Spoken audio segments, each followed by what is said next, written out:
Anak ini baru saja mendapatkan nilai sempurna dalam ujian.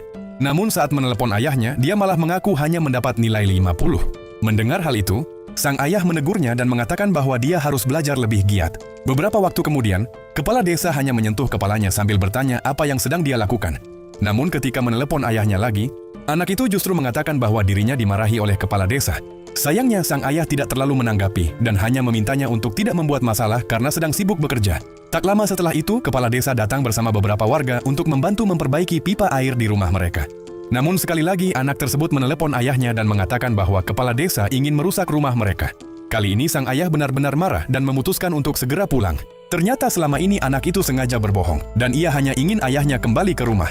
Sejak kecil dia sudah kehilangan ibunya, sementara ayahnya harus bekerja jauh di kota. Setiap hari dia bangun sebelum matahari terbit untuk menyiapkan makanan bagi neneknya.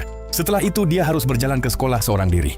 Meski hidupnya tidak mudah, dia hampir tidak pernah mengeluh. Bahkan saat sakit, dia hanya bisa menanggungnya seorang diri.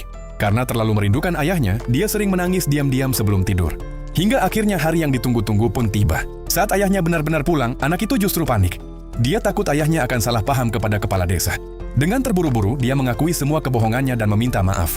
Dia menjelaskan bahwa kepala desa tidak pernah melakukan hal buruk apapun. Sebaliknya, kepala desa justru sering membantu keluarganya. Anak itu mengaku bahwa semua cerita yang dia buat hanyalah karena dia sangat merindukan ayahnya. Mendengar pengakuan tersebut, sang ayah hampir tidak mampu menahan emosinya. Namun sebenarnya dia sudah mengetahui semuanya sejak awal. Guru anak itu rutin mengirimkan laporan tentang perkembangan muridnya. Bahkan kepala desa juga sering menghubunginya untuk memberi kabar tentang kondisi keluarga mereka. Sang ayah mengetahui betapa berat kehidupan yang dijalani putranya selama ini.